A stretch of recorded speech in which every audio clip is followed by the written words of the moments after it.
आप सबों को प्रभु यीशु मसीह के नाम से मेरा जय मसीह की। फ्रीओं में जीवित परमेश्वर को धन्यवाद देता हूँ परमेश्वर की दया के लिए जो आज की सुबह परमेश्वर ने हमारे जीवन में स्वर्ग से प्रदान किया। परमेश्वर को धन्यवाद हो। आइए मेरे साथ में आज की सुबह परमेश्वर के वचन को पढ़ सकते हैं। यहेजकेल की पुस्तक उसका 3 अध्याय उसका 1 पद।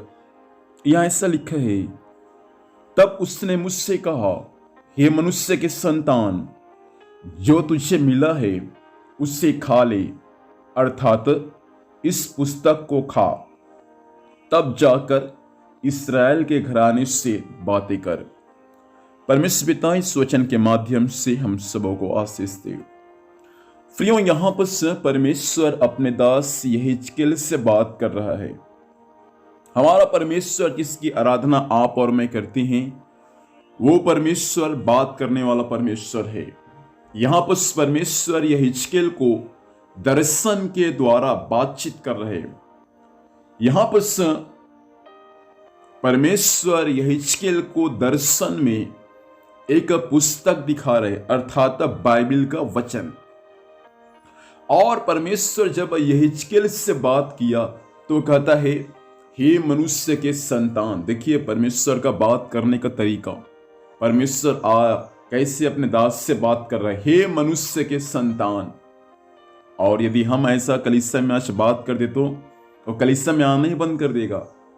लेकिन सोचिए परमेश्वर कैसे अपने दास को बात करता है, हे मनुष्य के संतान, जो तुझे मिला है उससे क्या कर, खा ले। मतलब परमेश्वर का वचन जो तुझे दर्शन में मिला है उसको खा ले, अर्थात इस पुस्तक को, बाइबल के सारे वचनों को खा ले। खाने के बाद इस्राएल के घराने से बात कर। मतलब परमेश्वर अपने दास को यह बातें सिखा रहे कि तू परमेश्वर के वचन को स्वीकार कर, परमेश्वर के वचन को ग्रहण कर। प्रियो, इस बातों को कभी ना भूले। परमेश्वर ने अपने नाम से कहीं ज्यादा बढ़कर अपने वचन को पहला स्थान दिया है। आपको भी अपने जीवन काल में नाम से बढ़कर, हालेलुया, आपको परमेश्वर के वचन को जीवन में पहला स्थान देने की आवश्यकता है। जब आप परमेश्वर के वचन को अपने जीवन में पहला स्थान देंगे, मेरा परमेश्वर भी हर समय वही परमेश्वर आपको भी पहला स्थान देगा। यहां पर यहेजकेल को सारे इस्राएलियों से बात करना है। वो बात कैसे करेगा? बिना वचन का, वचन रहेगा तभी बात कर पाएगा। उसी प्रकार सेवकों को जब तक वचन नहीं मालूम रहेगा, जब तक वचन का जानकारी नहीं मालूम रहेगा, तो वो कैसे एक दूसरे को सिखा सकते हैं। इसलिए सेवकों को और विश्वासियों को भी वचन का जानकारी, वचन का ज्ञान होना चाहिए, ताकि वे लोग दूसरों को भी सिखा सके। सेवक को वचन का जानकारी इसलिए होना है ताकि सेवक लोग कलीसिया में लोगों को परमेश्वर का वचन सिखा सके, और विश्वासियों को परमेश्वर का वचन इसलिए समझना है, सीखना है, ताकि वे दूसरों को यीशु मसीह के वचन को बताकर वे कलीसिया में ला सके।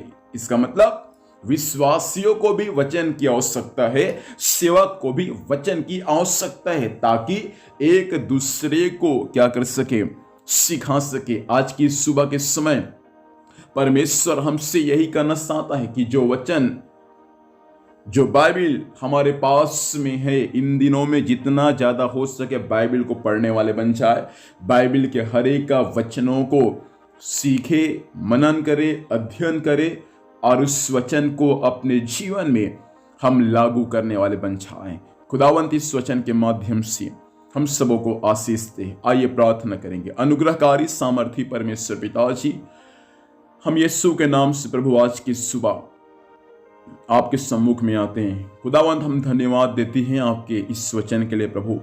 जैसा प्रभु आपने अपने दास को बात किया प्रभु दर्शन के द्वारा, प्रभु एक पुस्तक अर्थात आपका वचन प्रभु, जैसा आपने उनसे कहा इसे खा ले, तब जाकर लोगों से बात कर। आज की सुबह प्रभु जी आपके लोग आपके वचन को स्वीकार करने वाले बन जाए प्रभु। वचन को ग्रहण करने वाले बन जाए स्वामी, ताकि हालेलुया आपके लोग प्रभु यीशु के नाम से दूसरों को भी सिखाने वाले बन जाए। प्रभु आज के दिन संभाल, जहां कहीं भी परमेश्वर पिता आत्मा और सच्चाई के साथ प्रभु आराधना होते ही उन हरेक स्थानों में आपके बड़े आशीर्वाद होने में सहायता कर। धन्यवाद, आपने ऐसा ही किया, यीशु के नाम से मांगते हैं, आमीन। प्रभु हम सबों को आशीष दे, आप सबों को जय मसीह की। Praise the Lord.